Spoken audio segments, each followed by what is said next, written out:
Semuanya sehat semua? Adik 10. Sehat semua? Ada yang lagi sakit? Semoga kalian dalam keadaan sehat semua. Tetap jaga kesehatan ya, karena keadaan masih pandemi. Ya, untuk agenda pada hari ini nanti akan ada kelompok yang melakukan presentasi di kelompok 2 dan 3, namun karena kelompok 2 sampai ini ada yang belum hadir, jadi kelompok 3 terlebih dahulu. Namun kelompok 2 mohon temannya bisa dihubungi ya, biar nanti pas waktunya hadir setidaknya dia sudah hadir. Ya, sebelumnya Ya, mungkin Bu. kita mengulas kembali materi yang lalu itu terkait dengan teori Brunner. Ada berapa tahapannya ya kalau teori Brunner? 3. Ya, apa saja? Induktif, ikonik, dan simbolik. Ya, terus ikonik dan simbolik. Sekarang kita menuju ke teori belajarnya dari Mbak Amelia dan Mbak Sylvia dan nanti sudah siap? Sudah, Bu. Saya tinggal pilih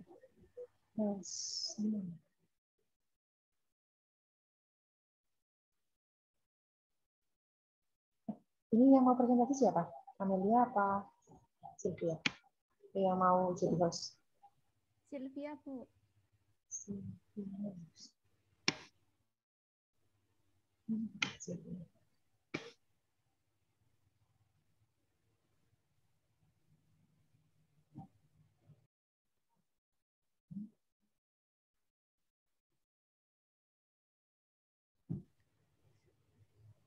Mbak Amelia udah bisa? Bisa semua. Oh, bisa semua? Bisa sarjana semua? Oke. Oh, iya. Berarti akun Hasna ini yang saya kira harus pindah host dulu. Enggak ya, bisa semua ya? Silahkan kepada Mbak Sylvia dan Mbak Amelia untuk mempresentasikan hasil diskusinya.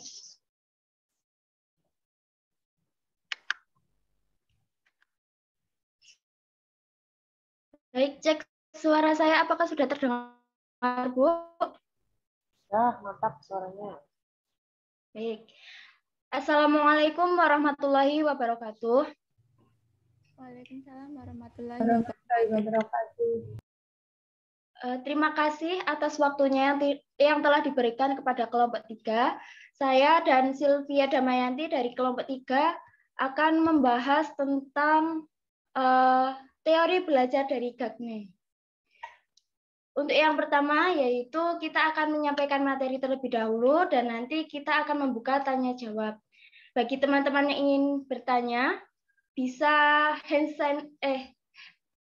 raise terlebih dahulu. Kemudian memperkenalkan nama dan NIM-nya. Kemudian jika tidak memungkinkan bisa melalui chat ya teman-teman, seperti itu. Kemudian untuk materi yang pertama akan disampaikan oleh teman saya yaitu Sylvia Damayanti. Kepadanya dipersilakan.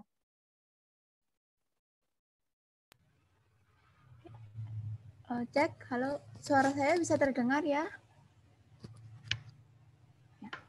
Sebelumnya, Assalamualaikum warahmatullahi wabarakatuh. Perkenalkan, saya Sylvia Damayanti, NIM 1921863. Nah, di sini saya bersama Mbak Amel akan membahas terkait dengan teori belajar Gagne. Slide selanjutnya, Mbak. Nah, yang akan kami bahas, yang pertama yaitu terkait dengan teori belajar Gagne, yang kedua terhadap batasan dan komponen, yang ketiga ada objek belajar dari teori Gagne, kemudian taksonomi Gagne, yang selanjutnya ada belajar konsep, dan selanjutnya ada kejadian belajar, dilanjutkan dengan kejadian instruksi pada teori Gagne, kemudian ada rancangan pembelajaran, dan yang terakhir ada implementasi teori Gagne pada pembelajaran matematika. Oh, Pak, bacanya Gagne ya. Gagne. Yang pertama terkait dengan teori Gagne. Teori Robert M. Gagne yang disebut dengan 9 peristiwa pembelajaran model 9 Instruction Event Gagne adalah peristiwa yang dirancang oleh pendidik eksternal untuk membantu proses belajar dalam diri peserta didik internal. Nah, peristiwa tersebut yang pertama ada menimbulkan minat dan memusatkan perhatian peserta didik. Yang kedua, menyampaikan tujuan pembelajaran dari kegiatan yang akan diajarkan, dan yang ketiga mengingat kembali konsep yang telah dipelajari, yang keempat menyampaikan materi pembelajaran, 5 memberikan pedoman untuk belajar, 6 memperoleh respon peserta didik, 7 memberikan umpan balik, 8 mengevaluasi hasil belajar, dan yang ke-9 memperkuat transfer belajar. Selanjutnya terkait dengan batasan dan komponen. Dalam asumsi pengembangan tersebut ada 2 asumsi. Yang pertama yaitu pertumbuhan dan perkembangan individu merupakan akibat dari belajar. Yang kedua, belajar merupakan proses yang kompleks sifatnya. Menurut Bell E. Gretel 1994 pada halaman 231. Nah, dari asumsi ini, Gagne mendefinisikan belajar sebagai perangkat proses kognitif yang mengubah sifat stimuli dari lingkungan menjadi beberapa tahapan mengolah informasi yang diperlukan untuk memperoleh kapasitas baru. Kemudian yang kedua ada komponen belajar. Komponen belajar sendiri di sini ada 3, terkait dengan kondisi internal, kemudian kondisi eksternal, dan juga hasil belajar. Untuk komponen kondisi internal sendiri itu bersumber dari siswa dan juga guru sendiri. Dan kemudian kondisi eksternal. Kondisi eksternal di sini merupakan suatu komponen pendukung yang diperoleh dari lingkungan sekitar, seperti materi, kemudian metode, model, maupun media pembelajaran. Dan yang ketiga ada hasil belajar. Nah, hasil belajar sendiri merupakan proses perwujudan dari hasil komponen inti maupun eksternal yang dilihat dari perubahan pada diri seseorang dalam bentuk, sikap, pengetahuan, maupun keterampilan. Kemudian selanjutnya terkait dengan objek belajar.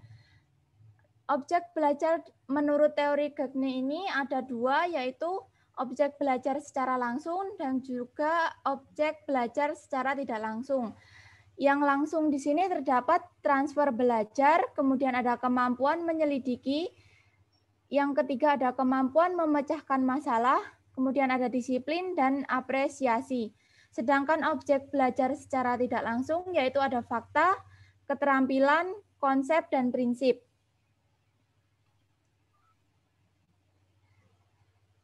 Selanjutnya terkait dengan taksonomi Gagne.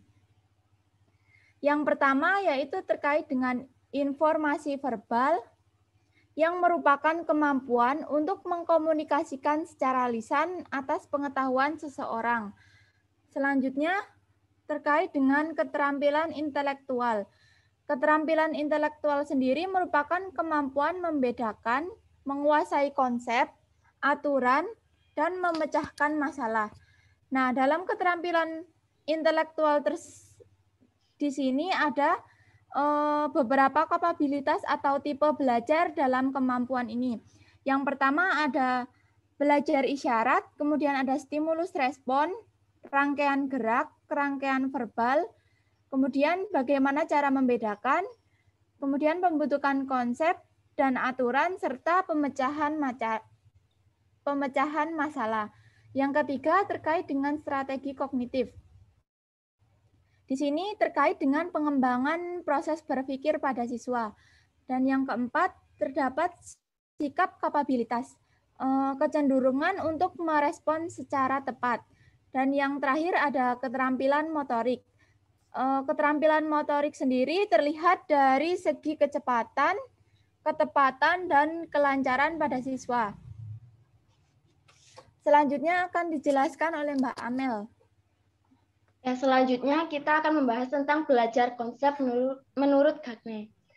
Menurut Gagne, konsep dalam belajar itu dibagi menjadi 2, yaitu belajar konsep konkret, di mana belajar memahami kebersamaan sifat-sifat dari benda-benda konkret atau peristiwa-peristiwa untuk dikelompokkan menjadi satu jenis. Kemudian yang kedua ada belajar konsep terdefinisi, di mana kemampuan mendemonstrasikan makna dari kelas tertentu tentang objek-objek, kejadian, atau hubungan, dan mampu menunjukkan komponen-komponen dalam konsep tersebut. Nah, dalam hal ini, kondisi internal dan eksternal itu dibutuhkan dalam belajar konsep konkret maupun konsep terdefinisi, di mana kondisi internal pada belajar konsep konkret adalah yang pertama, kondisi internal, siswa dapat membedakan secara cermat contoh dari suatu konsep. Kemudian yang kedua yaitu kondisi eksternal, mencakup kejelasan dalam ciri-ciri fisik pada objek yang harus dikelompokkan. Kemudian ada konsep-konsep terdefinisi menurut Gagne dalam kondisi internal dan kondisi eksternal yang dibutuhkan dalam belajar konsep terdefinisi, yaitu yang pertama kondisi internal, di mana untuk memperoleh konsep terdefinisi, siswa harus mengeluarkan atau memanggil semua komponen-komponen konsep yang terdapat dalam definisi, termasuk hubungan antara konsep. Dan untuk kondisi eksternal, suatu konsep terdefinisi dapat dipelajari dengan meminta siswa mengamati suatu demonstrasi atau skema, atau bahkan dari komponen atau melalui pernyataan verbal. Kemudian ada kejadian-kejadian belajar, yaitu ada fase motivasi, ada pengenalan, ada fase perolehan, fase retensi, di mana setelah siswa diberi fakta baru atau materi baru dan diubah dari memori jangka pendek menjadi memori jangka panjang. Kemudian ada fase pemanggilan atau recall atau mengulang, kemudian fase generalisasi, fase penampilan, dan fase umpan balik. Kemudian ada kejadian-kejadian instruksi, di mana kejadian ini guru bisa untuk mengaktifkan motivasi siswa, kemudian memberitahu tujuan-tujuan dari belajar, mengarahkan perhatian siswa, merangsang ingatan tentang pelajaran yang telah lampau, kemudian menyediakan bimbingan belajar, melancarkan retensi, kemudian membantu transfer belajar, memperlihatkan penampilan, dan memberikan umpan balik. Kemudian ada rancangan pembelajaran, di mana rancangan ini dibagi menjadi dua, yaitu yang pertama memilih acara pembelajaran, yang di mana acara itu acara pembelajaran untuk persiapan belajar, perolehan dan perbuatan, kemudian retrieval dan alih belajar.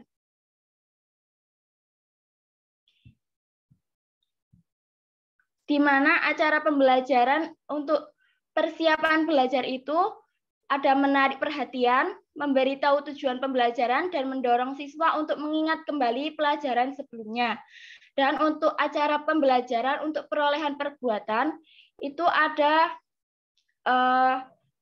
persepsi selektif, sandi semantik, retrieval, dan respon, penguatan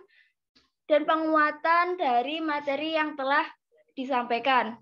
Kemudian ada acara pembelajaran untuk retrieval dan alih belajar, di mana pembelajaran perlu disimpulkan dengan adanya rangsangan yang khusus direncanakan untuk memperkuat ingatan dan alih belajar. Nah, untuk rancangan yang kedua yaitu perumusan tujuan performasi. Kemudian untuk implementasi teori belajar Gagne dalam pembelajaran matematika, dalam pengajaran memberikan serentetan kegiatan dengan urutan sebagai 1. Membangkitkan dan memelihara perhatian, kemudian merangsang siswa untuk mengingat kembali konsep aturan dan keterampilan yang relevan sebagai persyaratan. Kemudian yang ketiga, menyajikan situasi atau pelajaran baru. 4. Memberikan bimbingan belajar. 5. Memberikan feedback atau balikan. 6. Menilai hasil belajar. 7. Mengupayakan transfer belajar. Dan yang terakhir yaitu memantapkan apa yang dipelajari dengan memberikan latihan-latihan untuk menerapkan apa yang telah dipelajari. Sekian dari kelompok kami, dan kami membuka sesi pertanyaan kepada teman-teman. Dipersilakan.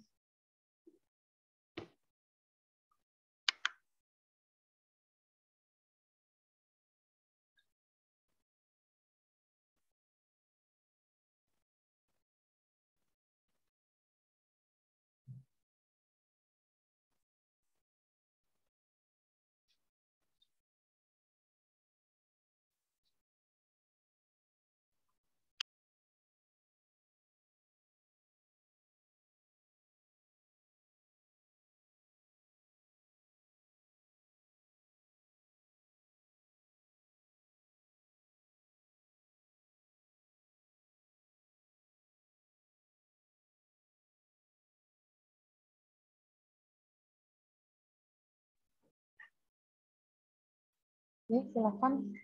Barangkali ada yang mau mengajukan pertanyaan. Atau dari penyajinya menyampaikan permasalahan, pertanyaan jika tidak ada ke teman-teman biar didiskusikan.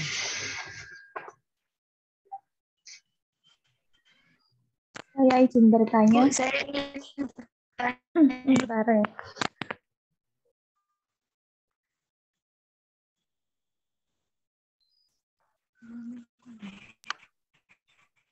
Saya Nani Kenesti Anggraini, NIM 192180102. Tadi dalam kejadian-kejadian instruksi itu ada mengarahkan perhatian dan juga diimplementasi teori belajar ini dalam pembelajaran matematika juga ada membangkitkan dan memelihara perhatian. Nah, yang saya tanyakan bagaimana cara guru agar bisa mengarahkan perhatian siswa dalam belajar matematika. Terima kasih. Baik, terima kasih. Selanjutnya dipersilahkan.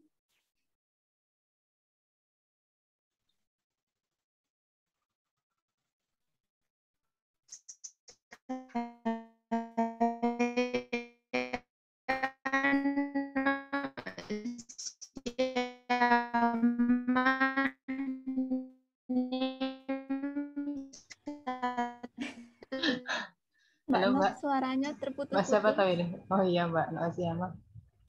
Agak pindah tempat dulu mungkin, Mbak. Tadi terputus-putus Oh iya, Bu. suaranya.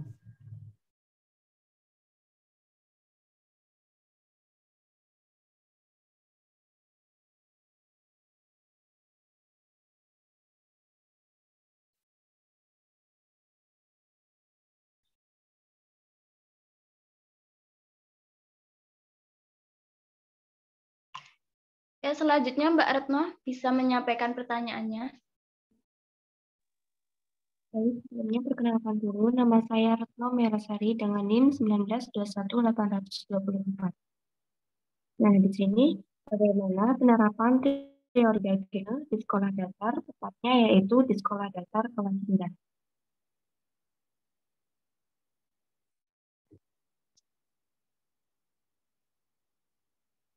Pertanyaannya sudah jelas, Mbak?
Iya, Mbak Nok, si anak sudah ada di kolom chat. Sama penyaji, Mbak Ana dan Mbak Sibia sudah terbaca.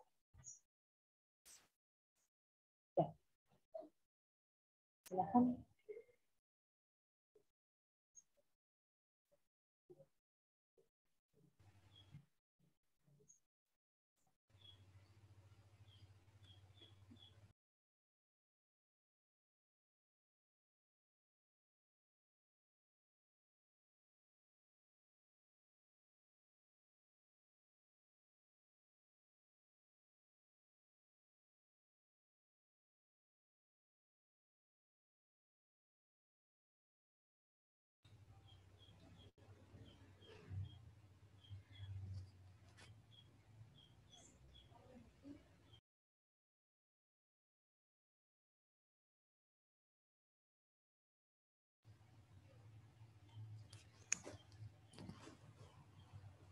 Sebelumnya mohon maaf, izin mengulang pertanyaan dari Mbak Neni Kenesti ya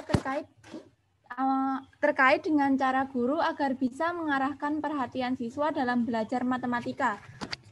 Begitu ya, Mbak? Iya, Mbak. Ya.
Izin menjawab pertanyaan dari Mbak Neni Kenesti terkait dengan cara guru agar bisa mengarahkan perhatian siswa dalam belajar matematika.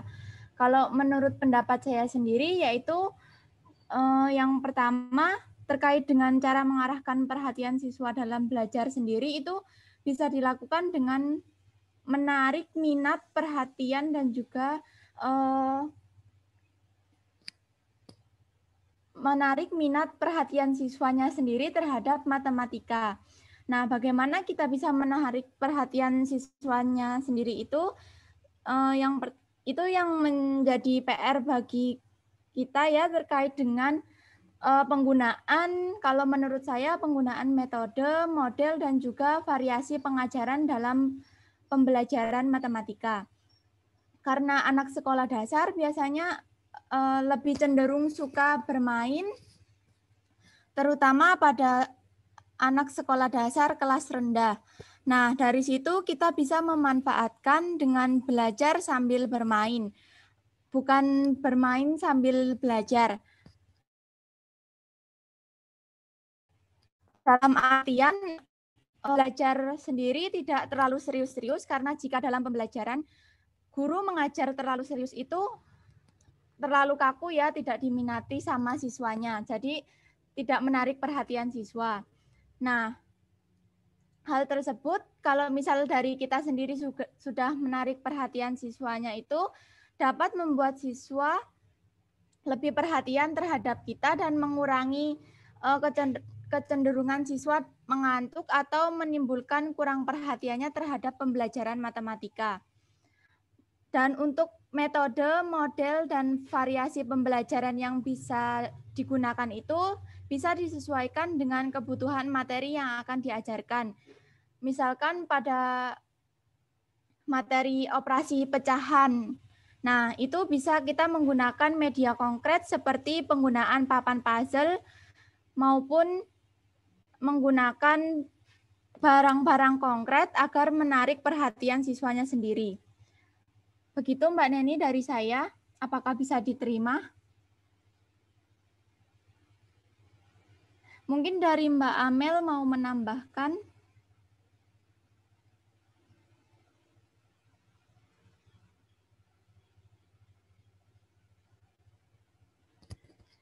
Suara saya bisa terdengar?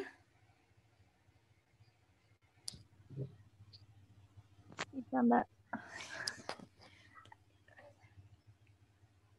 Karena pada diam ya jadi bingung ya. Iya sama, saya juga seperti itu kalau kalian diam. Merasakan ya, Mbak. Iya, Bu. Jadi kayak ngomong sendiri apa ya? Ya, bagaimana Mbak Amelia, ada tambahan?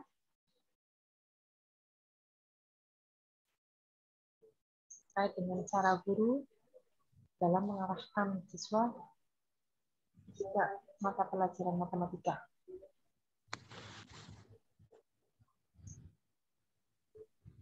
Mbak Amel ada tambahan?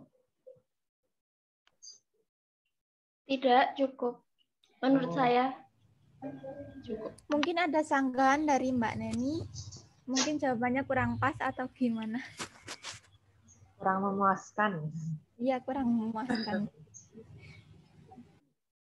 Sudah cukup.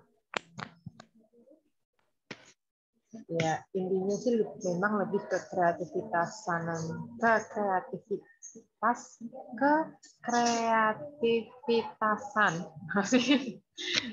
dari guru itu sendiri ya.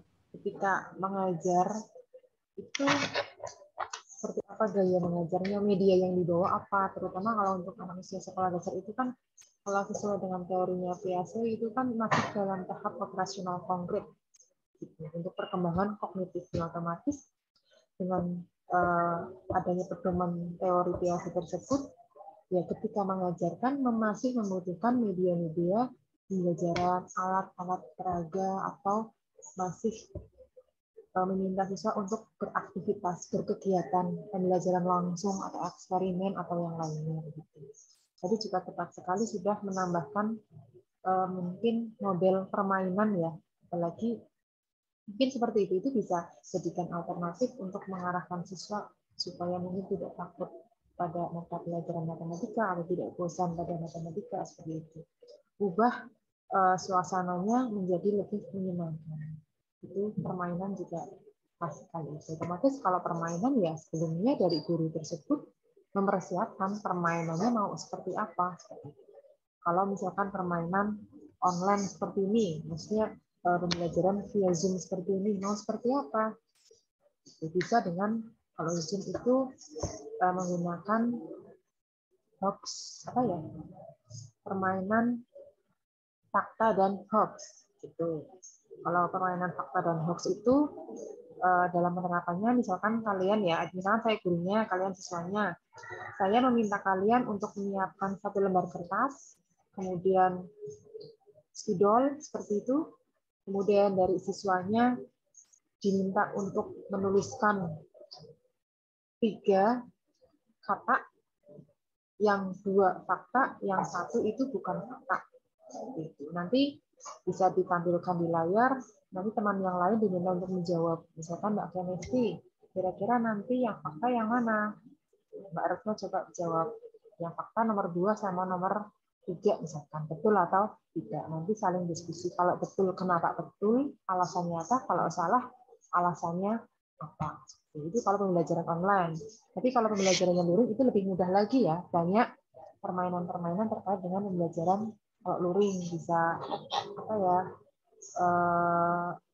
Ular tangga itu kan juga bisa.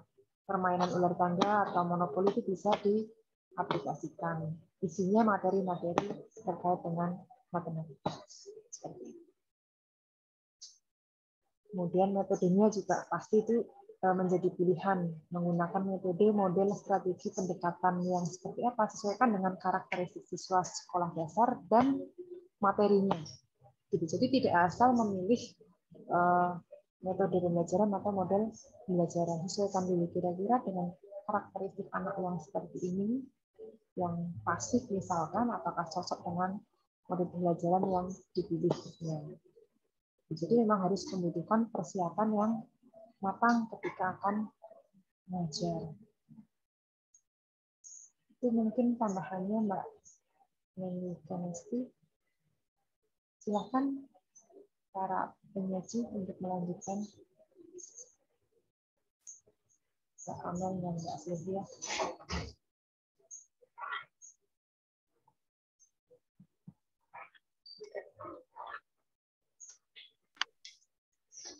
Baik, saya akan menjawab pertanyaan dari Mbak Nok, yaitu cara mengajarkan kepada siswa agar informasi yang baru saja diterima atau short term memory dapat diingat dalam jangka waktu yang panjang atau long term memory.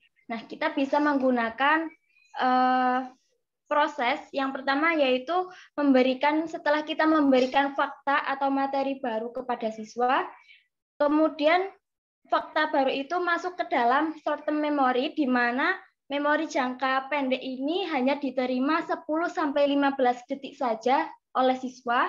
Kemudian kita bisa mengulang materi atau mengulang fakta baru tersebut, sehingga siswa dapat merekam atau menyandikan apa yang telah disampaikan. Nah, merekam atau menyandikan di sini bisa menggunakan media seperti visual, audio, fisik maupun yang verbal.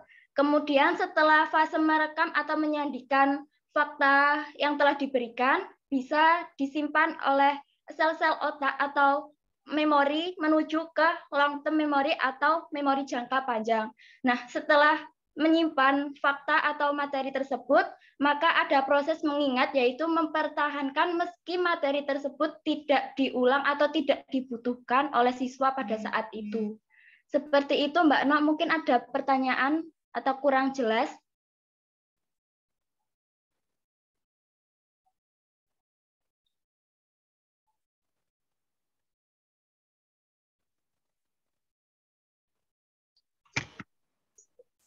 Baik, terima kasih Mbak Nok. Cukup. Jawabannya sudah bagus ya. Sebetulnya di makalah juga sudah ada ya, dengan menggunakan pengulangan seperti itu.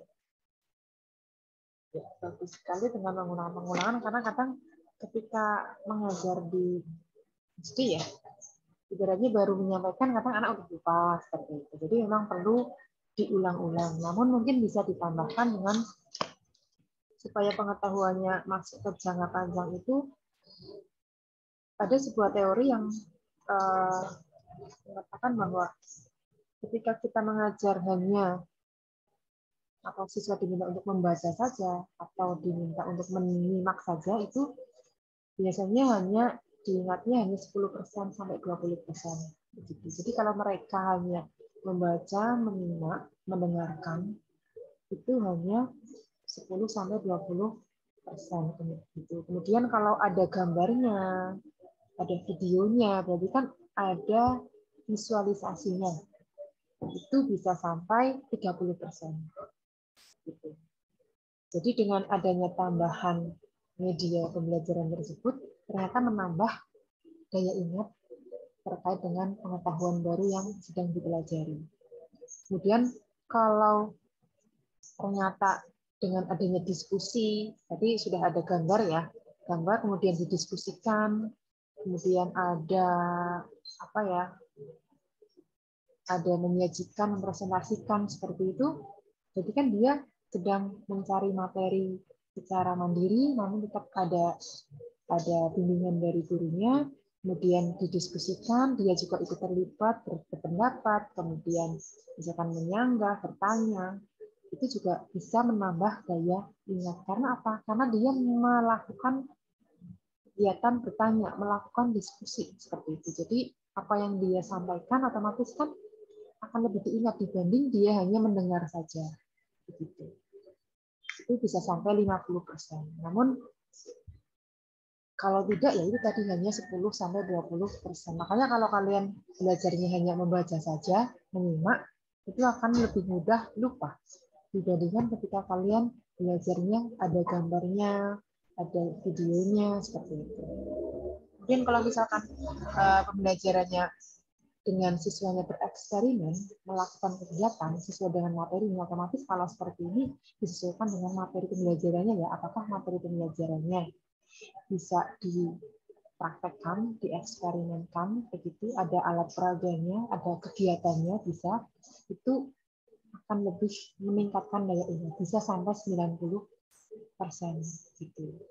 Mungkin kalian ketika belajar IPA misalkan, belajar IPA hanya dengan membaca, dibandingkan ketika dengan bereksperimen di laboratorium, pasti akan lebih, daya ingatnya akan lebih panjang yang kalian bereksperimen di laboratorium. Karena langsung, tidak hanya sekedar hafalan. Itu menurut teorinya Edgar Dell, teori terkait dengan kerucut pengalaman. Nanti kalian bisa cari referensi tersebut, bisa di Google, ada banyak. Teori kerucut pengalaman Edgar Dale. Itu ada. Itu terkait dengan keterlibatan siswa dalam belajar, terkait dengan itu daya ingatnya. Itu mungkin, itu juga selain itu juga mungkin ketika belajarnya, misalkan mendengarkan sambil menulis juga, tulisannya nanti bisa diwarnai warna-warna yang berbeda, itu juga bisa menguatkan daya ingat. Dibandingkan dengan misalkan kalian menulis catatan tapi hanya hitam semua, dibedakan antara hitam semua dengan yang ada banyak warna, itu juga akan mempengaruhi daya ingatnya. Yang berwarna itu akan lebih diingat dibandingkan yang warnanya monoton. Itu mungkin dari tambahan dari saya, Mbak Nok.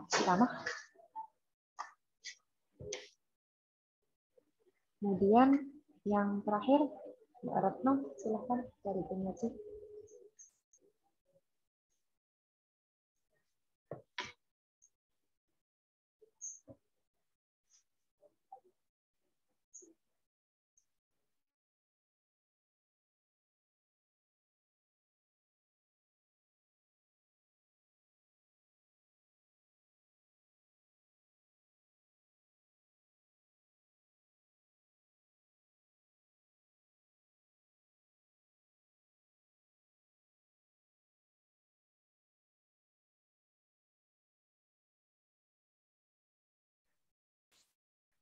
Silakan Mbak, Damayanti atau Mbak Amelia. Yang terakhir itu dari Mbak Retno.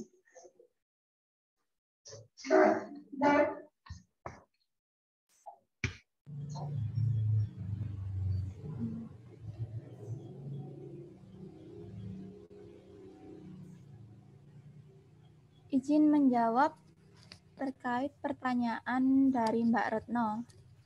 Saya ulang terlebih dahulu ya Mbak Retno, terkait dengan penerapan teori belajar Gagne di sekolah dasar pada kelas rendah. Begitu ya Mbak? Iya Mbak. Kalau untuk contoh penerapannya sendiri, dalam pembelajaran matematika, saya ambil dalam operasi perkalian pada kelas rendah dengan menggunakan media. Bagaimana penerapan operasi perkalian tersebut berdasarkan konsep, tadi sudah disebutkan ya, 9 konsep dari Gagne. Maka yang pertama yaitu terkait dengan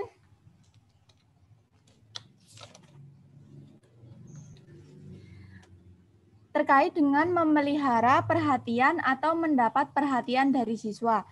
Nah, kegiatan di mana guru itu bisa memberikan stimulus kepada siswa dengan cara meyakinkan siswa bahwa materi pelajaran matematika tersebut sangat penting bagi siswa. Misal guru menunjukkan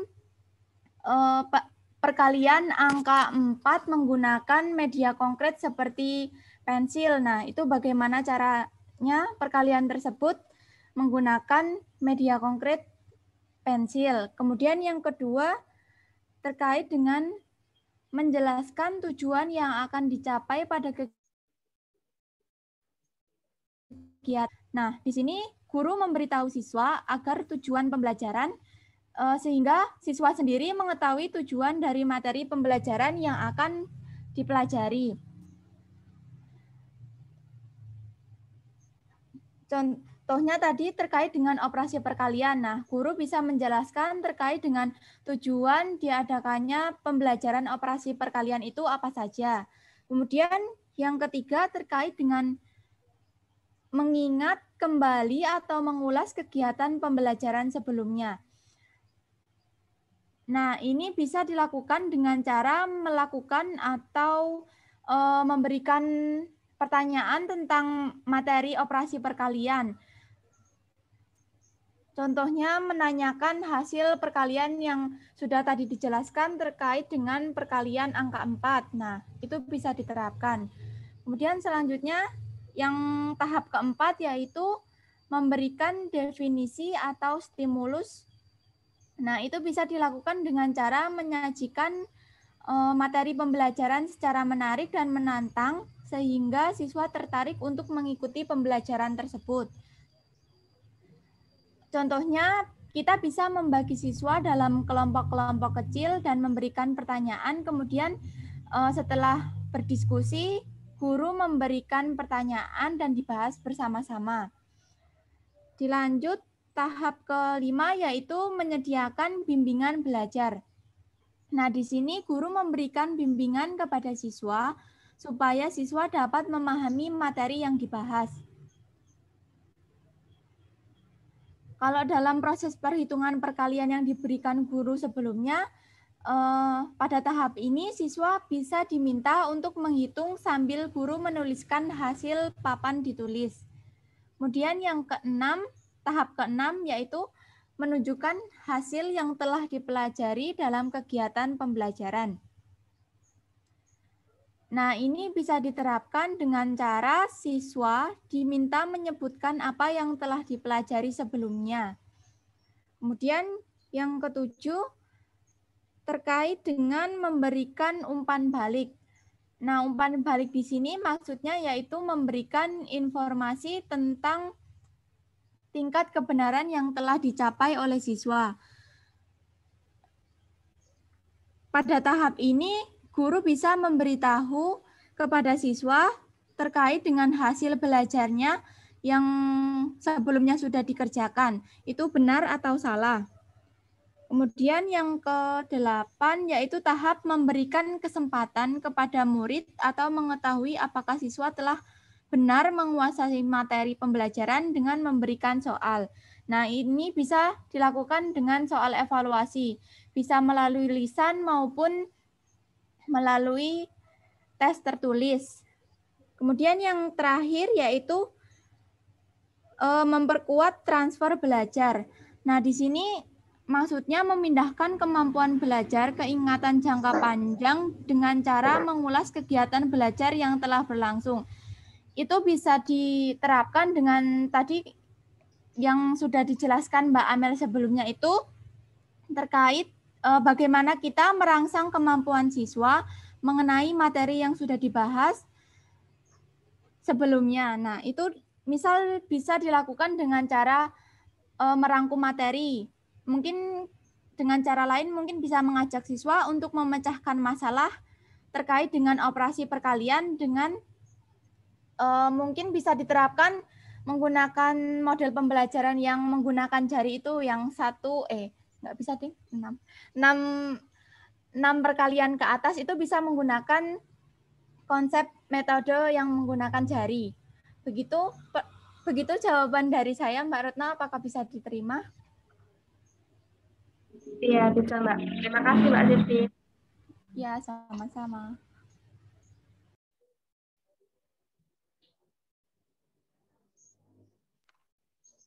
Baik, dari teman-teman masih ada yang ingin bertanya atau cukup? Bagaimana? Ada yang mau mengajukan pertanyaan kembali? Ada tadi yang terakhir Mbak Retno.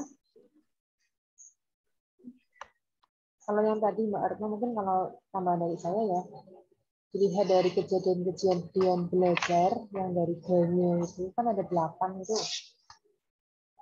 itu sepertinya sudah ketika melakukan pembelajaran ya itu sudah dilakukan mulai dari memotivasi, kemudian bisa diminta untuk mengenal materi-materi secara garis besar terlebih dahulu, kemudian mengingat materi yang sudah lalu itu apa, kemudian masuk ke dalam atau mengaitkan dengan materi-materi atau kegiatan ataupun kehidupan sehari-hari seperti itu ya.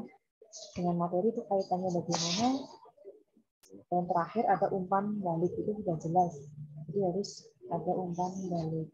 Gitu. Jadi pembelajaran yang sudah kita lakukan selama ini atau ketika kalian menyusun RPP atau yang lainnya itu sebetulnya sudah mencakup 8 fase Ganyo ini. Kecuali yang kemarin yang teori Brunner ya, itu kemungkinan belum semuanya. Nyatanya bisa digunakan oleh atau diterapkan oleh guru-guru. Tapi kalau yang Ganyo menurut saya kok sudah ya, sudah diterapkan di dalam RPP seperti itu. Ya mungkin ada salah satu fase yang memang belum muncul, namun sebagian besar sudah muncul. Mungkin itu sih dari saya, atau dari yang lain ada yang mau menanggapi?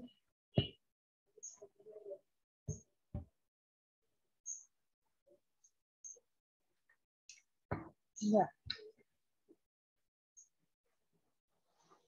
Kalau nggak ada, masuk ke kelompok 2 nanti. Sudah ada ya, Mas Lambang dan Mbak Sylvia.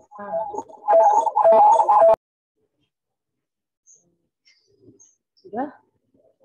Jika tidak ada lagi pertanyaan, sekarang masuk ke kelompok 2, yaitu Mbak Sylvia Afianingrum dan Mas Lambang membahas terkait dengan teori belajar teams. Ya, teori belajar teams. Ya, silahkan kepada para pengaji untuk memaparkan materi teori belajar teams.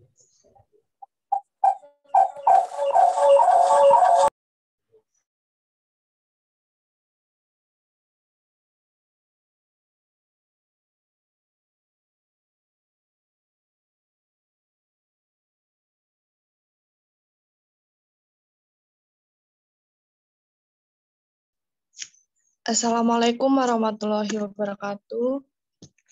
Waalaikumsalam warahmatullahi wabarakatuh. Terima kasih atas kesempatannya untuk presentasi. Kami dari kelompok 2 akan menyampaikan materi tentang teori belajar dari Deans yang beranggotakan saya sendiri Sylvia Afianingrum dan Lambang Subarka Hanafi.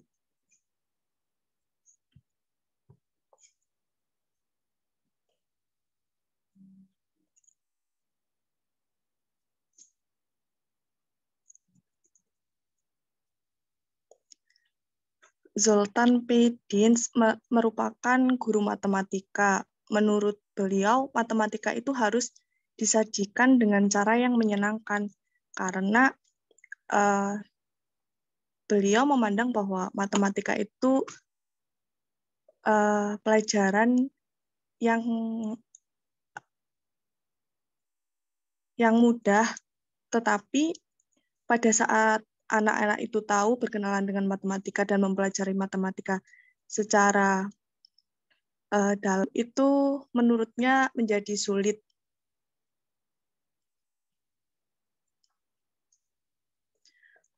Konsep dasar dari teori ini ada 3. Yang pertama, konsep murni, konsep notasi, dan konsep terapan. Konsep murni itu berhubungan dengan klarifikasi bilangan-bilangan dan hubungan antar bilangan.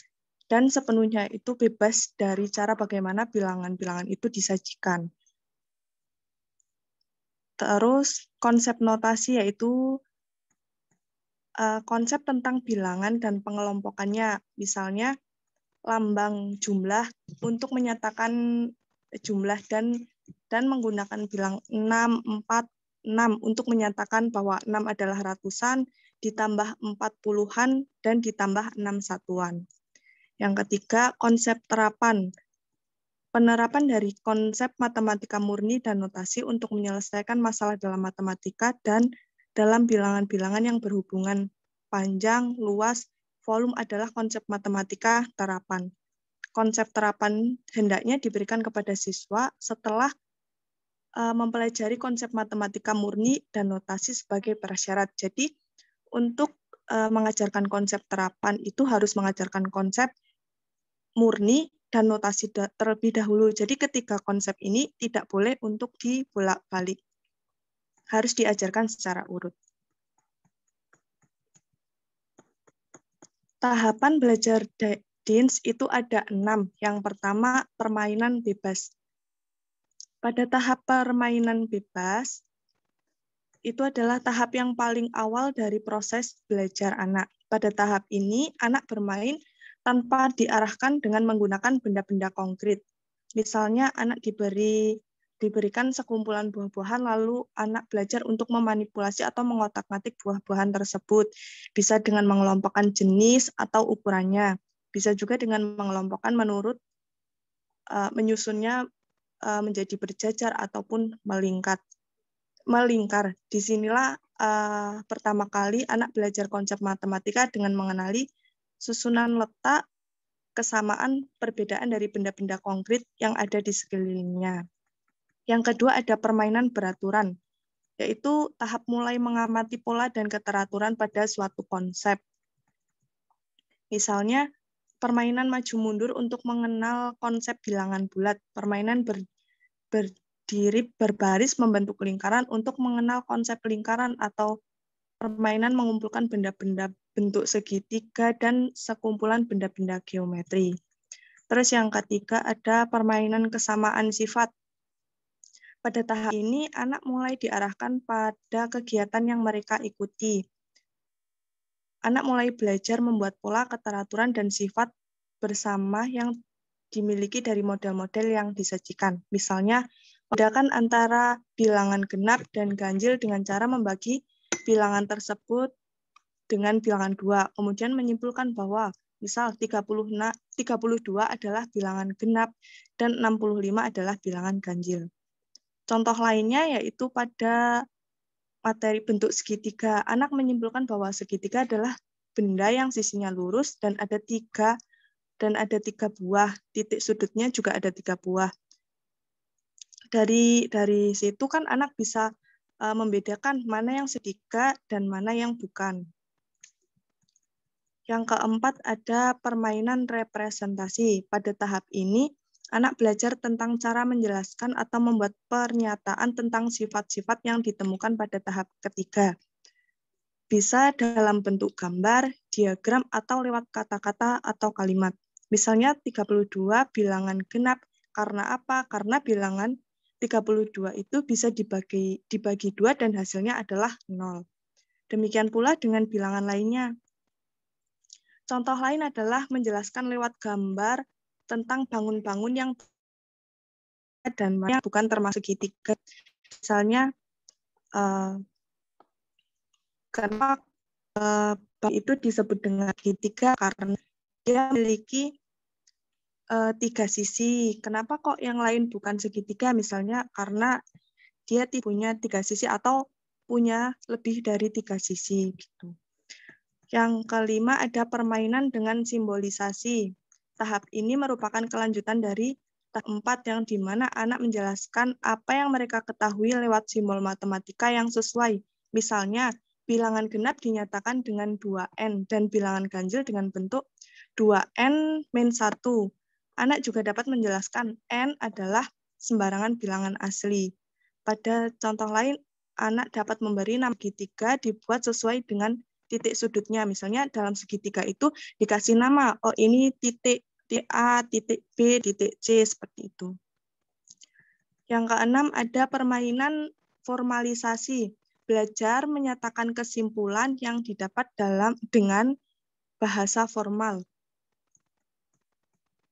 Pada tahap ini merupakan tahap terakhir mempelajari dan memahami matematika. Pada tahap ini anak belajar menyatakan kesimpulan didapat dalam bahasa formal. Anak juga dapat mengelompokkan kesimpulannya apakah termasuk ke dalam definisi atau sifat.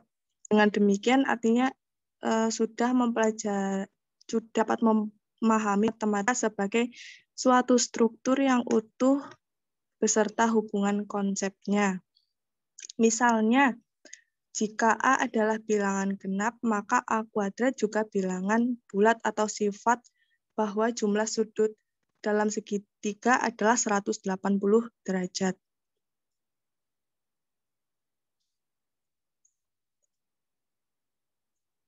Selanjutnya akan dijelaskan oleh Lambang. Baik, terima kasih atas Selanjutnya yaitu penerapan teori belajar dalam pembelajaran matematika. Yang pertama yaitu ada permainan operasi penjumlahan. Di sini dalam teori Dennis ada dua teknik untuk menjumlahkan. Yang pertama, jika hasil penjumlahan kurang atau sama dengan 10, maka penjumlahan dapat dilakukan secara langsung dengan cara menjumlahkan suku-sukunya. Kemudian, jika hasil penjumlahan lebih dari 10, maka penjumlahan suku-sukunya dilakukan dengan cara atau dengan teknik menyimpan. Nah, permainan menyimpan dan menjumlahkan memberikan kemudahan dalam mengerjakan operasi penjumlahan. Nah, tujuannya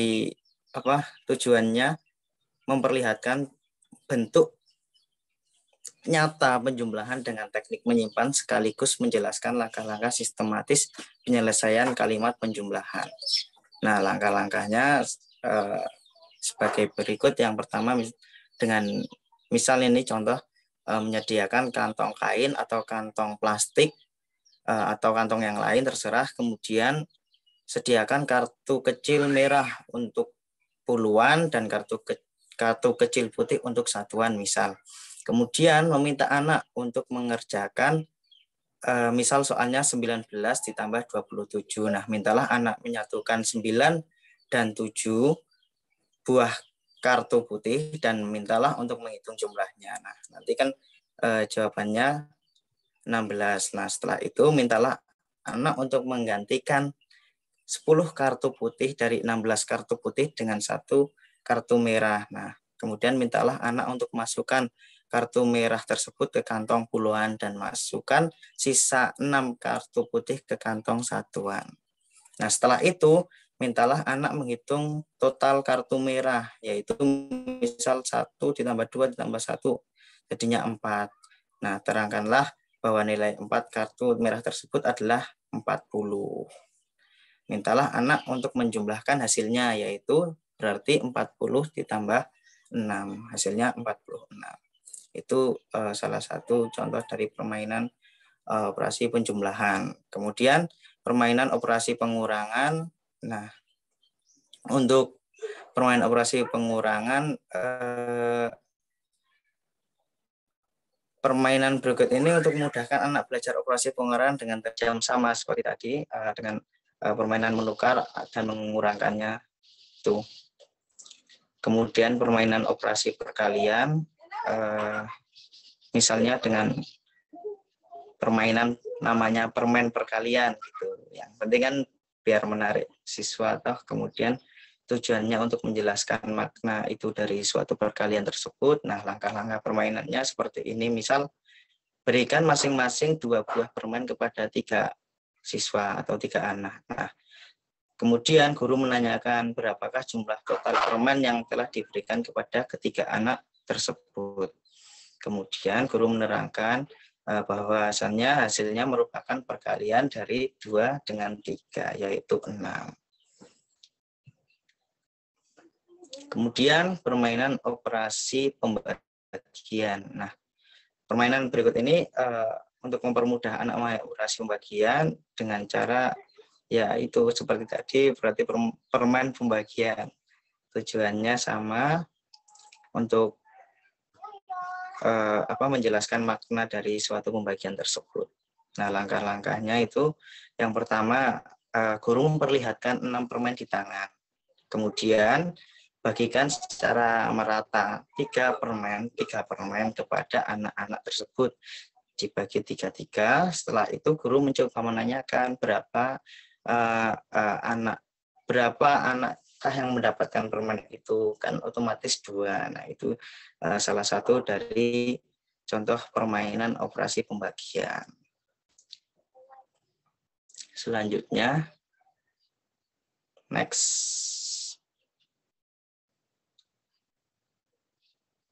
Nah, kita masuk ke kelebihan dan kekurangan dari teori belajar Dennis.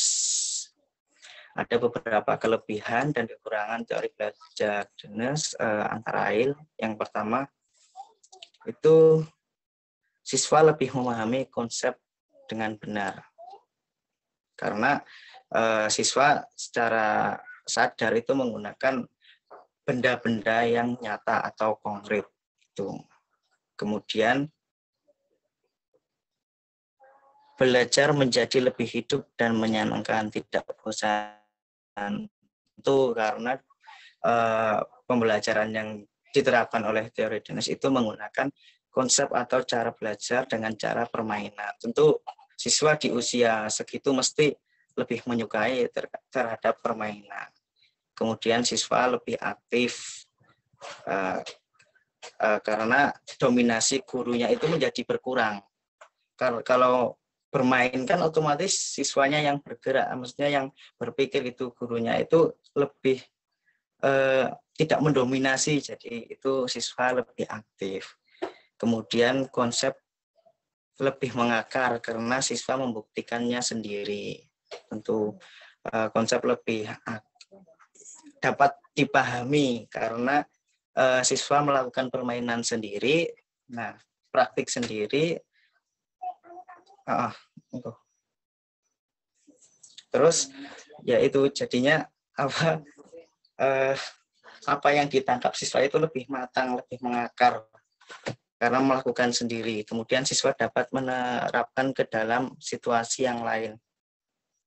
Dengan banyaknya contoh yang ada, dengan banyaknya peristiwa di sekitar yang begitu banyak, tentu dengan permainan siswa dapat menerapkan ke dalam situasi-situasi yang lain. Kemudian kekurangannya yaitu yang pertama, tidak semua materi dapat menggunakan teori DNS, tentu karena karena teori ini lebih mengarah ke permainan, jadi tidak semua mata pelajaran atau materi matematika itu tidak semua dapat diterapkan dengan permainan gitu. Kemudian yang kedua, tidak semua siswa memiliki kemampuan yang sama. Ini juga salah satu kekurangan dari teori DNS. Misal kok guru sudah menjelaskan banyak peraturan-peraturan permainan, tapi siswanya kok gak mudeng, ya otomatis permainan itu tidak dapat berjalan gitu. Kemudian siswa cenderung hanya bermain tanpa berusaha memahami konsep. Nah itu kalau beberapa siswa yang maksudnya dalam artian kalau bermain itu menyenangkan dan tidak sehingga dia itu lupa akan ilmu yang dipelajarinya. Seingat dia ya cuma bermain. Nah, bila pengajarnya tidak memiliki kemampuan mengarah ke siswa, maka ya siswa cenderung banyak bermain tanpa berusaha memahami konsep itu sendiri. Itu. Selanjutnya, kesimpulan dari teori DNS tadi yang sudah dijelaskan sama Mbak Silvi Avianingrum dan saya. Yang pertama yaitu jadi aturan yang pasti dilakukan ialah menggunakan teori DNS di mana siswa dihadapkan pada permainan. Permainan di sini yaitu permainan yang terkontrol sehingga sajian tersebut terasa menyenangkan bagi siswa. Nah, teori DNS juga menyajikan benda konkret berupa gambar sederhana, grafik, atau peta yang kemudian dipadukan dengan simbol-simbol dengan konsep tersebut. Alhasil, dengan cara itulah siswa dapat lebih aktif daripada hanya sekedar menghafal. Gitu. Mungkin itu yang dapat saya sampaikan, dan Mbak Silvi, bila ada pertanyaan silahkan untuk diajukan. Nanti kami berusaha untuk menjawab. Sisanya nanti kalau masih ada kekurangan bisa ditambah Bu Rintis. Terima kasih. Saya akhiri. Wassalamualaikum warahmatullahi wabarakatuh.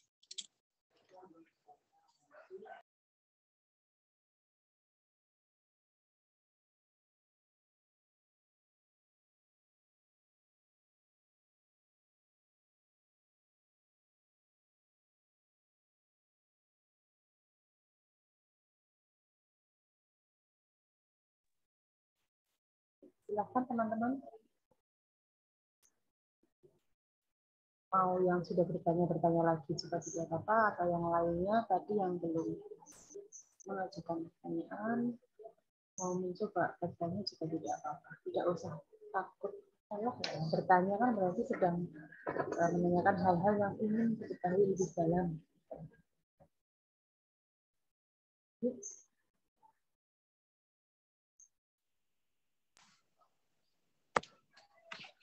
Bisa ditulis di kolom chat nggak apa-apa, monggo.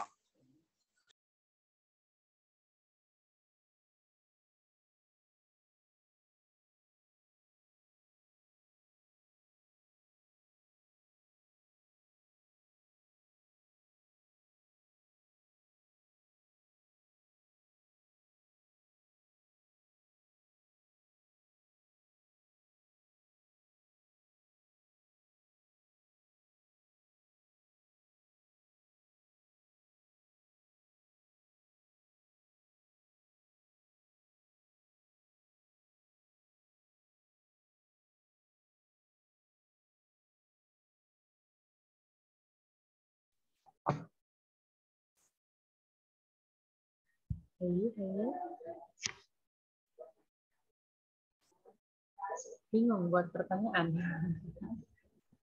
Nah, ini ada yang bikin pertanyaan tapi lewat aku, bentar. Oh. Izin bertanya, tadi kan dijelaskan contoh tahap-tahap teori belajar DNS dari berbagai materi pembelajaran matematika.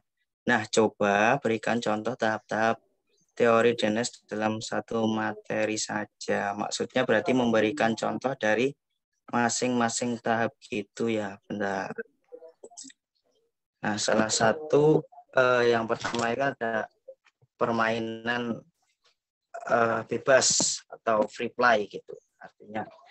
Artinya itu bebas, berarti dalam tahap ini anak itu sudah mulai membentuk struktur mental dan struktur sikap dalam mempersiapkan diri untuk memahami suatu konsep yang dipelajari.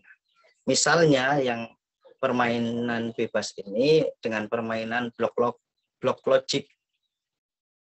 Nah, anak didik mulai mempelajari konsep-konsep abstrak tentang warna, tebal, tipis, kemudian ciri atau sifat benda yang dimanipulasi. Itu.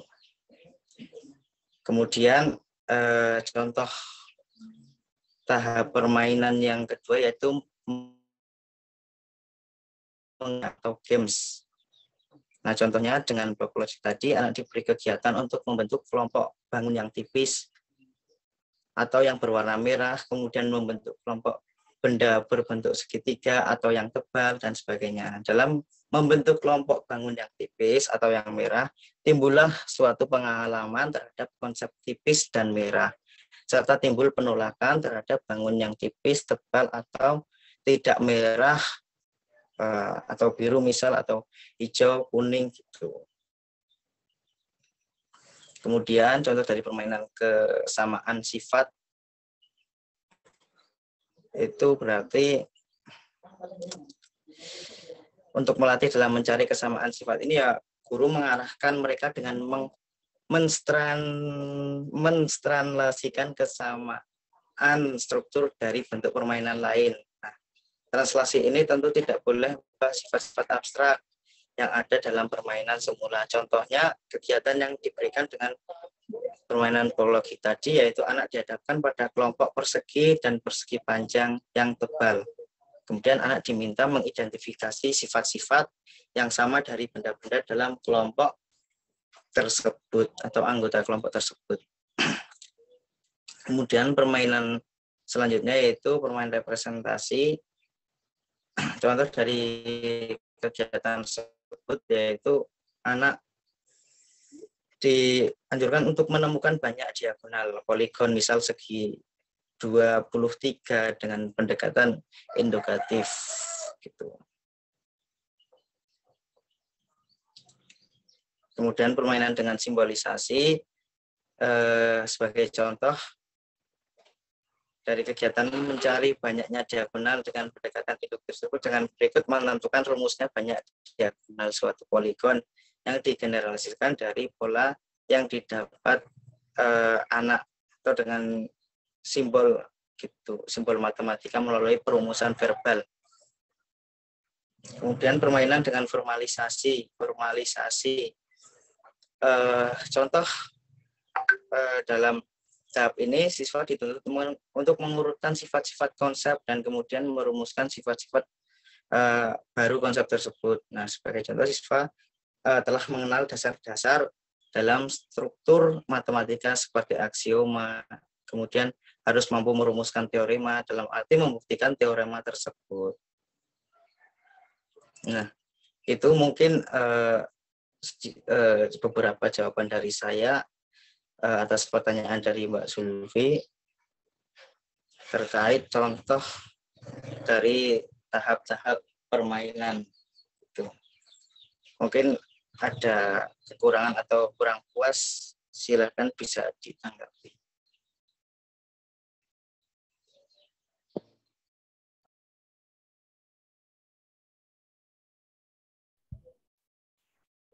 Mbak Zulfi, bagaimana?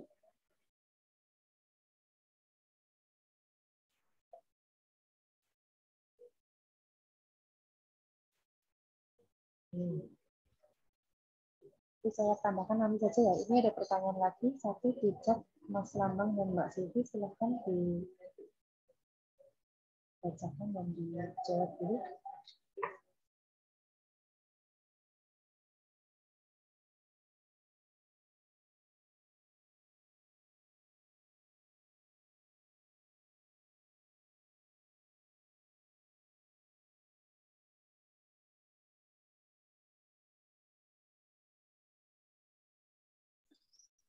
Saya akan mencoba menjawab pertanyaan dari Mbak No, itu contoh penerapan konsep murni dalam pembelajaran matematika di SD. Apa kelebihan konsep murni dibandingkan konsep notasi dan terapan?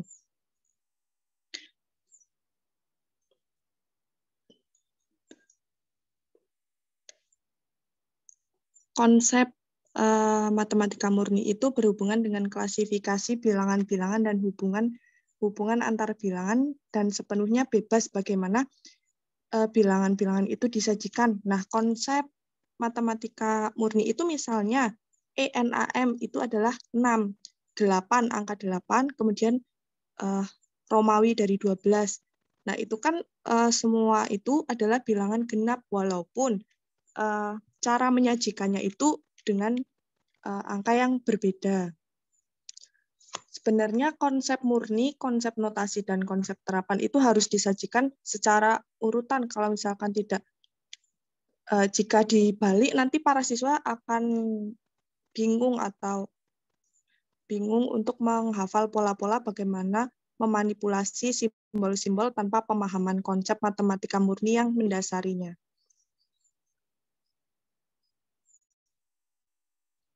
Seperti itu, Mbak, jawaban dari saya.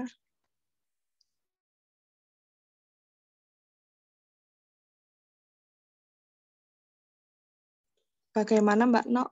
Apa kurang memuaskan atau bagaimana?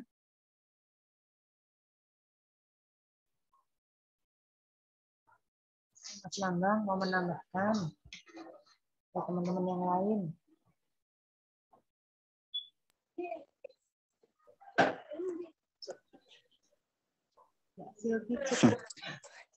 Katanya cukup, Bu. Oke. Mungkin saya juga menambahkan saja ya. Iya, jelas, Bu.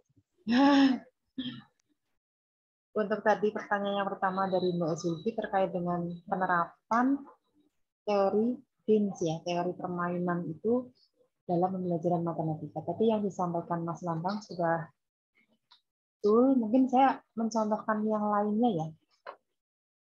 Mencontohkan yang lainnya terkait dengan penerapan teori BINS. Tadi kan tahap pertama itu nanti itu lebih ke permainan bebas atau free play. Di sini itu maksudnya ketika tahap permainan bebas itu tidak ada yang namanya aturan oleh gurunya. Jadi bebas, siswa bebas melakukan permainan itu dengan aturan mereka yang buat sendiri. Begitu. Contohnya kalau di saya terkait dengan materi bangun datar. Siswa diminta untuk bermain Sundamanda. Tahu kalian Sundamanda? Nah, Sundamanda itu kan ada bangun-bangunnya. Entah itu bangun, biasanya bangun persegi ya. Persegi. Namun kepalanya mungkin boleh, kepalanya boleh ditambah segitiga seperti itu, jadi bebas. Nah, mereka diminta untuk bermain itu, terserah mereka. Itu berarti kan free play, permainan bebas. Guru belum mengarahkan. Gitu. Masih dengan aturan mereka sendiri. Kemudian yang tahap kedua, permainan dengan menggunakan aturan atau games. Jadi guru sudah menggunakan atau memberikan aturan-aturan petunjuk-petunjuk terkait dengan permainan tersebut. Jadi langkah kedua, guru sudah ikut ambil. Nah, permainan kedua ini sudah tidak bermain sudah manda lagi, namun masih bermain dengan bangun datar tadi, tapi permainannya ada petunjuk dari guru. Misalkan, coba kalian ambil bangun datar berbentuk persegi panjang dari benda-benda di sekitar kalian. Misalnya benda-benda di sekitar kalian yang memang berbentuk persegi panjang, coba kalian ambil seperti itu. Cepat-cepatan ya, nanti dikumpulkan di depan kelas itu, atau ditunjukkan melalui Zoom di layar. Itu siapa yang duluan, nah itu berarti permainan. Itu juga merupakan permainan, namun ada aturannya dari guru. Tahap kedua. Sudah tahu bedanya berarti ya, tahap pertama dan tahap kedua ya. Kemudian tahap ketiga, permainan kesamaan sifat. Permainan kesamaan sifat ini itu sudah masuk ke materinya sebetulnya. Dari materi tadi, bangun-bangun tadi, itu bisa masuk ke mungkin sifat-sifat dari materi bangun tersebut, kemudian sifat misalkan tadi dari persegi atau dari persegi panjang, segitiga, mereka mempelajari sifat-sifatnya, otomatis dengan bantuan dari guru. Begitu. Guru menjelaskan terkait dengan sifat-sifat bangun datar tersebut. Kemudian langkah keempat, permainan representasi. Siswa diminta untuk menyampaikan, merepresentasikan dari materi yang sudah dipelajari melalui permainan kesamaan sifat tadi. Tadi kan guru menyampaikan materi juga, siswa juga ikut menyimak dan yang lainnya lah. Keempat ini siswa diminta menyampaikan kembali dengan kata-kata mereka sendiri. Itu representasi. Kemudian tahap kelima, permainan dengan simbolisasi itu siswa diminta untuk menggambarkan bangun yang mereka representasikan tadi. Bangun apa tadi itu? Kemudian itu berbentuk simbol, tanda gambar. Kemudian yang terakhir, formalisasi, menyimpulkan. Jadi teori BIMS yang menggunakan permainan itu salah satu contohnya tadi yang disampaikan Mas Lambang, dan ketika bangun datar seperti tadi. Jadi memang tidak semua materi bisa diterapkan dengan permainan. Jadi ada beberapa yang bisa, ada yang tidak. Tergantung nanti kalian ketika menerapkan mau menekan materi mana, kira-kira bisa menggunakan permainan yang seperti apa. Itu mungkin contoh lain ya terkait dengan penerapan teori BIMS. Intinya yang pertama mereka dibebaskan untuk menggunakan aturan yang mereka buat sendiri. Guru hanya mengamati saja. Setelah itu baru masuk ke materi. Setelah bermain tadi, bermain sudah mendapati kalian untuk medianya itu media apa saja, atau bangun apa saja medianya yang digunakan. Mungkin ada bangun persegi panjang, atau persegi. Nah, baru masuk ke permainan yang menggunakan arahan dari guru. Itu. Kemudian untuk pertanyaan dari Mbak Silama terkait dengan konsep murni, konsep notasi dan terapan, ini merupakan suatu urutan. Sama halnya dengan teorinya Greener, yang aktif, ikonik, simbolik, itu urutan. Jadi ya tidak bisa diterapkan satu persatu begitu. Kalaupun tanya kelebihannya ya itu saling melengkapi. Jadi kelebihan ya kelebihan semuanya, berarti kelebihan dari konsepsi BIMS ini bukan dari per konsepnya ada kelebihan atau tidak, karena ini satu kesatuan. Kenapa? Begitu contoh penerapan konsep murni. Maksudnya konsep murni ya betul tadi yang disampaikan Mbak Silvi terkait dengan angka, atau misalkan contoh lain kalau konsep murni misalkan tadi yang bangun datar ya, bangun datar itu apa sih gitu. Kemudian segitiga itu apa, itu termasuk konsep, atau mungkin dalam operasi penjumlahan yang dinamakan penjumlahan, pengurangan, itu apa konsepnya? Kalau penjumlahan berarti menggabungkan, ya kan? Penggabungan. Kalau penjumlahan tuh menggabungkan dua kumpulan seperti itu, mengumpulkan. Kalau pengurangan itu biasanya lebih ke mungkin ada yang hilang satu, ada yang dimakan, ada yang jatuh. Nah itu kan hilang pengurangan. Itu maksud dari konsep itu. Kemudian kalau notasi, ya tadi misalkan konsepnya penjumlahan dan pengurangan, jadi penggabungan, mengumpulkan, dan menghilangkan atau dimakan atau yang lainnya, intinya hilang ya. Kalau notasi berarti ya dengan simbolnya, simbol penjumlahan bagaimana, simbol pengurangan seperti apa. Baru nanti diterapkan. Ketika diterapkan, itu berarti masuk ke mungkin soal-soal atau kehidupan nyata. Misalkan ada siswa yang dikasih 2 permen, ditambahkan 5 permen, jadinya berapa? Itu kan penerapan penjumlahan. Atau memberikan soal-soal juga bisa, itu masuk ke penerapan. Jadi itu maksud dari konsep murni, notasi, atau terapan. Jadi dikasih tahu dulu konsepnya, lambangnya, baru diterapkan. Ini sama halnya dengan ketika pengetahuan, ya kayak ingatannya dulu, hafalannya dulu, dikasih hafalannya dulu. Kemudian baru notasinya kayak apa? Kalau ada notasinya, kalau tidak berarti ya tidak bisa menggunakan dari BIMS ini, baru diterapkan. Diterapkan kan kayak aplikasi ya. Mungkin kalian juga mengenal taksonomi Bloom. Ya kan, taksonomi Bloom itu kan ada pengaplikasian. Maksudnya itu terakhir itu. Konsep terapan diaplikasikan. Jadi kita tahu pengetahuannya dulu, materinya dulu, baru bisa menerapkan kan? Sesuai dengan konsepnya apa. Itu sih. Kalau tadi bangun datar ya tadi segitiga itu definisinya apa sih? Persegi itu apa, persegi konsen apa. Kalau notasinya berarti gambarnya. Kalau terapannya ya ketika ada soal-soal itu bisa mengerjakan apa enggak, itu penerapannya. Itu konsep dari BIMS. Mungkin itu sih tambahan dari saya. Ada yang mau bertanya kembali?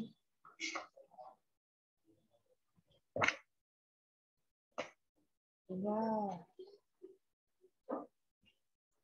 Sebenarnya teori-teori ini bisa jadikan dasar kalian nanti ketika menyusun skripsi, apakah masih relevan tidak. Misalkan kalau kalian mengambil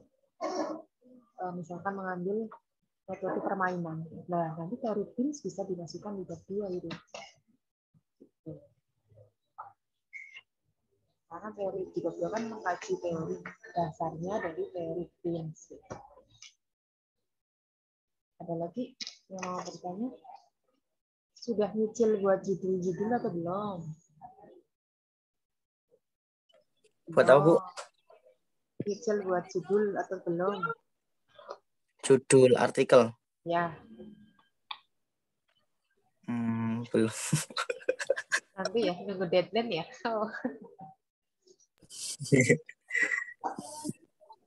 Mungkin kan review dulu lagi ya. Cari artikelnya, Bu. Baru cari artikel.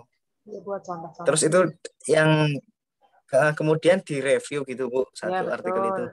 Jadi kalian buat cari artikel dulu, di-review, setelah itu baru nanti buat sendiri judulnya apa, kemudian buat sendiri. Dimasukkan di Seminas aja nggak apa-apa itu. Nggak usah berkelompok, satu aja nama sendiri nggak. Misalkan Mas Lambang, namanya sendiri aja nggak apa-apa, nggak berkelompok juga nggak apa-apa.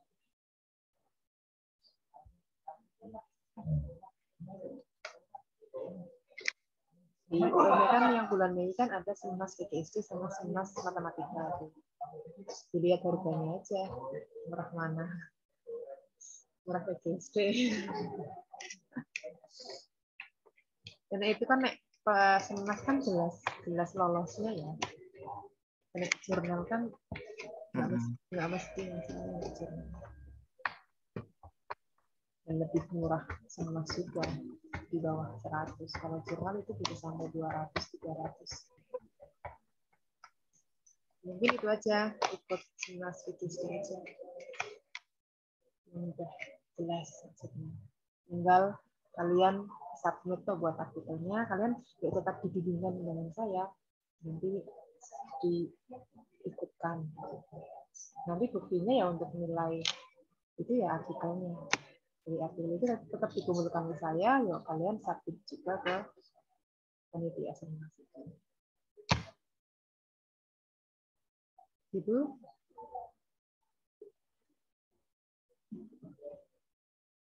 Jadi minggu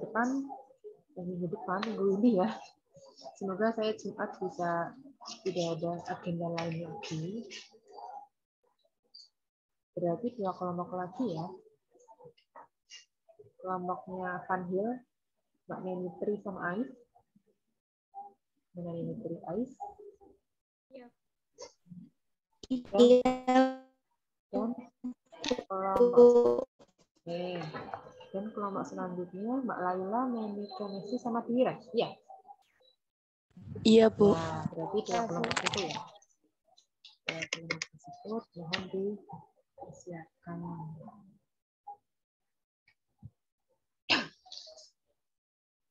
Ya, jika memang tidak ada pertanyaan lagi, saya akhiri saja. Intinya setiap teori tadi mempunyai ciri khas tersendiri ya. Jadi teori Brunner, teori teori Gagne, dan teori Beams. Kalau Beams mungkin akan lebih mudah diingat ya, permainan kayak gitu. Iya kan, kalau yang lain mungkin agak lebih dipelajari kembali. Ya, mungkin. Saya ingin bertanya. Ya, bagaimana Mbak? Terkait tugas UTS yang menyusun artikel yang didaftarkan di Semnas, itu studi pustaka atau hasil dari hasil observasi atau wawancara, Bu? Studi pustaka. Ya. Cukup Terima studi kasih, pustaka Bu. saja. Tapi kalaupun kalian ingin, misalkan ingin yang real, tapi realnya pun kan nanti kalian menjawabnya ya akan studi pustaka. Misalkan kalian akan observasi wawancara untuk menulis latar belakangnya misalkan, tapi kan untuk pembahasannya tetap studi pustaka. Karena kalau untuk penelitian yang benar-benar penelitian itu membutuhkan waktu lebih lama lagi. Wawancara juga tidak hanya sekedar wawancara ke guru lihat masalahnya kok enggak kan, itu hanya untuk menyusun latar belakang. Jadi fokusnya lebih ke studi pustaka sih, studi literatur, latihan. Iya, terima kasih, Bu. Ya, sama-sama. Ada lagi tapi kayaknya Mbak Neni.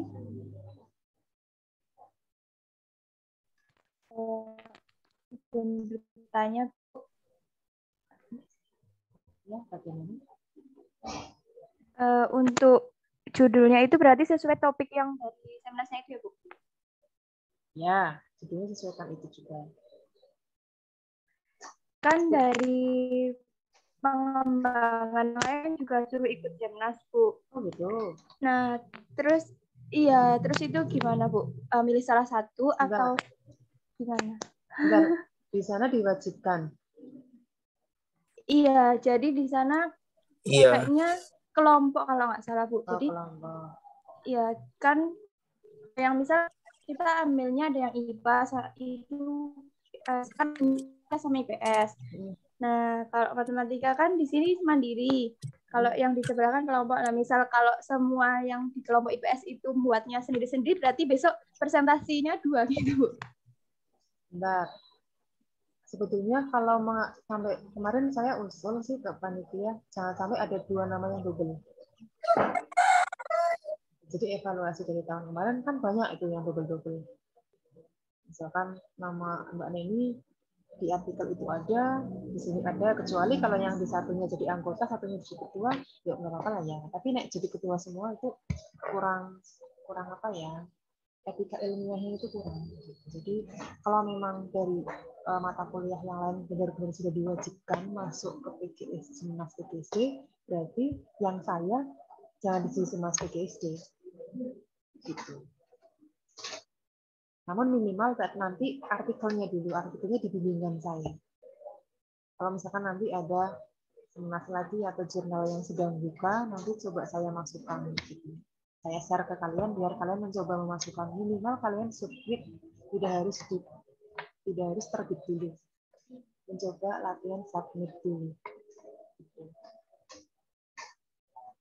Kalau misalkan nanti misalkan kok saya dapatnya informasi di jurnal ya, berbayar, nanti satu artikel namanya ditambahkan aja enggak apa-apa. Misalkan tadi saya maksudnya ketika saya dapat informasi jurnal, nanti salah satu dari kalian atau beberapa itu saya seleksi yang memang sekiranya menurut saya itu layak masuk, nanti dimasukkan, tapi nama-nama yang lain nanti juga diikutkan.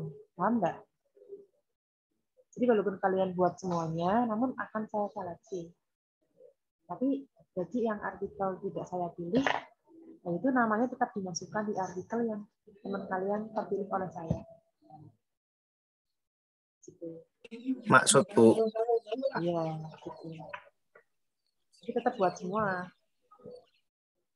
Supaya saya bisa melihat kreativitas dari kalian sendiri itu bagaimana. Kalau kelompok saya belum bisa pakai ini yang buat mendominasi membuat itu siapa itu lah. Ya kalau kerjasama berdua, kalau ternyata satu orang kok, nah saya kan nggak tahu. Gitu. Itu tetap buat semua, nanti akan saya seleksi masukkan ke jurnal aja nggak apa-apa.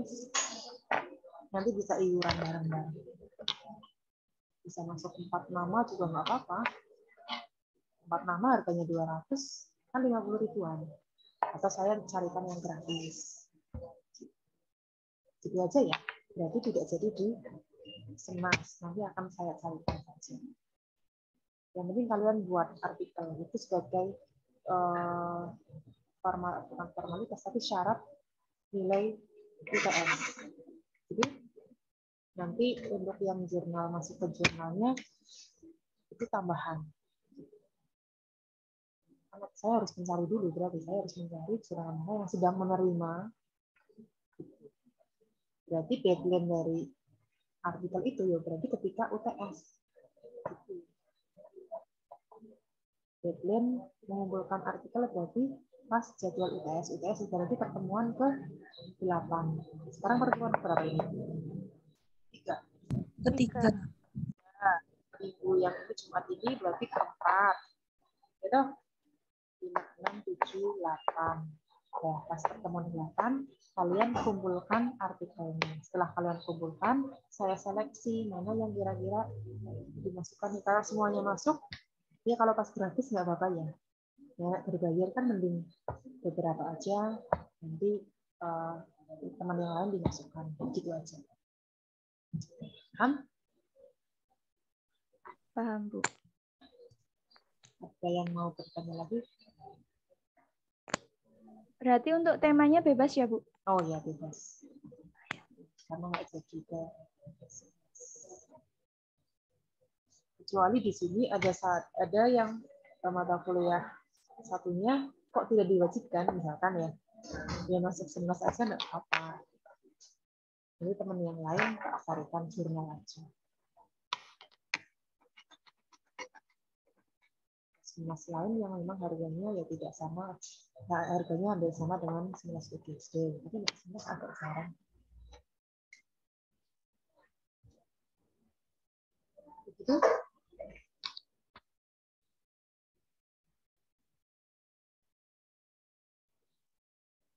Mau ditanyakan lagi?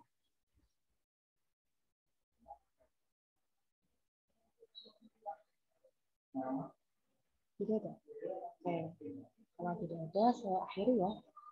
Terima kasih atas perhatiannya, atas partisipasinya pada mata kuliah hari ini. Mohon maaf jika ada salah kata. Wassalamualaikum warahmatullahi wabarakatuh. Waalaikumsalam warahmatullahi wabarakatuh. Terima kasih, Bu. Terima kasih, Bu. Ya, sama-sama.